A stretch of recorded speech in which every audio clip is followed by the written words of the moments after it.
So I finally, I guess, gotten the courage enough to do a video for my GoFundMe just so that you know who I am and why am I doing this and how you can help. Basically, I got invited by this friend who wanted to go and deal with issues on uh, no dark skin being allowed into certain places and bordering on colorism and shadeism, and travel the world, like, different places from India to Africa to the West Indies and see how it has affected a lot of people and society and a whole bunch of other things. And I thought it was fun, I was really excited to go because I like to travel the world. And I was glad that she kind of picked me. But, from talking to her and starting to actually do some research on what she planned on covering while she was traveling to places like India, I started to think, like, why me?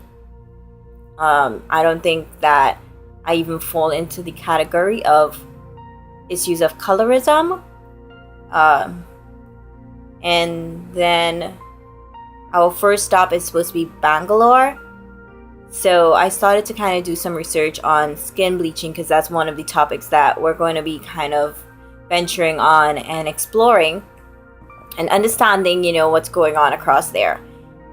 And I think when I started to do my research, it really did open my eyes to a lot of different things that I never thought existed, because people say, I've grown up, being called yellow boned, saying that I'm pretty, you have nice skin, you have nice hair. I never experienced, and I never was part of groups that dealt with what I would call racism. I was always accepted everywhere that I went.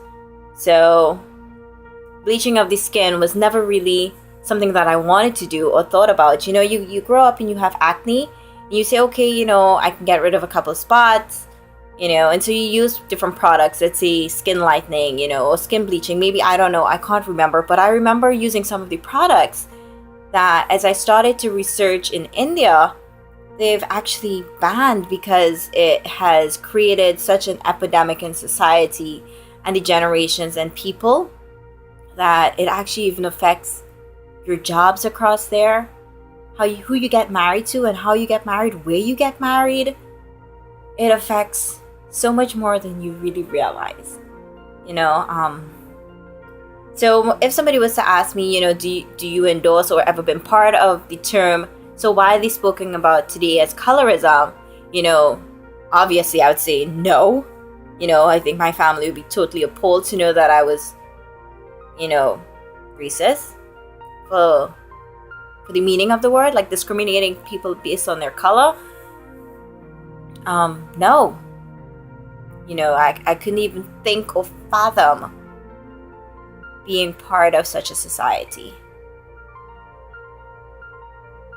No.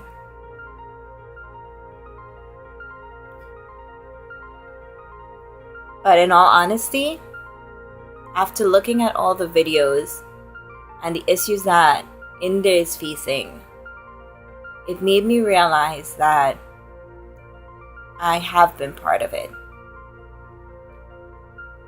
And most of the time, I was part of it, and I didn't even realize that I was part of it. And it's due to a lot of these subliminal messages that as we're growing up, we get through society or through your friends, or it's just like or parents or family, and it's an underlying current that you never realize is being trickled down through the generations. I've seen some of the commercials, Fair and Lovely and Ambi and Pond's, and I remember using them all. But I remember using them because I saw my grandparents use them, and my grandmother, she was, Chinese, and she had like the perfect skin, and I figured, okay, if I use it, my skin will always be perfect without a blemish, and that kind of thing. And I even remember certain family members saying, don't bring home no tack head man, And that just basically meant anything harder than what we have, you know? And in all honesty, it trickled into every relationship that I've had, where when I met someone, it was always somebody that was lighter than me. It was always somebody that had great hair, because I would literally think about what my kids are going to look like, how society is going to treat them. I mean, you just kind of knew growing up that a fairer complexion really did give you a higher intake in life, I guess. It was always there, but it wasn't like a prevalent thought that, oh my God, this is what's driving me. But it was there. It wasn't a driving force, though. And so that's just that saying in the family, you know, by one family or two family members. I found, you know, now that I think back on it, I actually passed that thought on to my siblings. So when they would go out and they would, you know, be dating, I was told my little brother, don't bring home no tack head girl, you know, I can't comb that. And I guess I wasn't being funny. I mean, this is what was said to me, and I passed it on. And even, I'm not saying that I never dated any African Americans or African people or Negro people or anything apart from, you know, what I'm mixed with. I did, but in all honesty, if I did date them, it was more because they had stature or, you know, so it didn't matter what they look like. But then again, I never really thought of them as marriage material, you know. So when I think about how I've actually been part of colorism, it's quite embarrassing. And I know that I'm not the only person that's been part of it. And we don't realize, this generation, and a lot of people never thought about it. And you know, we watch these movies, Dark Girls and all these, and as much as it's entertaining, sometimes for people, I mean, like for me, it never made me think about, was I part of that? It wasn't until I decided to do my own research and look into what I was getting involved in India that I realized that I am part of it. And a lot of us are part of it, and we don't realize that we're part of it because we've been unconsciously brainwashed into certain beliefs, you know. And so this journey and this trip is going to be a lot more than what it started out to be. And I look forward to helping other females and just, I guess, anybody, you know, kids, whoever it is that might have been indirectly brainwashed, you know, or have been made to feel less of a person. Help them become more empowered, you know, and that anything's possible. Your skin color really doesn't matter at all, you know, and stop bleaching your skin. You know, there's nothing wrong with having melanin in your skin. There's nothing wrong with it.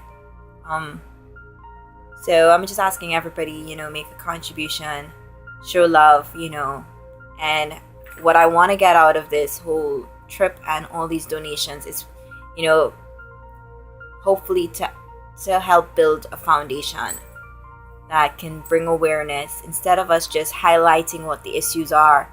You know, start doing something about it. Start creating a consciousness in every state, in every country, in the schools, you know, because it all starts, you know, let it trickle through the families and let's start crossing those borders. So I want more to come out of it. So the funds will also help between traveling to India. We also want to go to Africa, you know, places like Gambia and Senegal. And I don't know where else, you know, might be dealing with this problem, but I'm about to do a lot more research now. I'm also asking people that, you know, if you have a connection somewhere and you'd like us to venture there to highlight certain things, you know, reach out, inbox us on it or inbox me on it. I really don't know what I'm about to experience, but I'm excited and I'm thankful that I can reach out to the world and ask everybody to make a contribution. So thank you, and I look forward to all the love and all the support. And what I'll do is make sure and send a link so that y'all can stay connected to what I'm experiencing and be able to share. I don't know, I feel like I'm repeating myself now, but that's me. Thank you for all your love and support again, and peace out.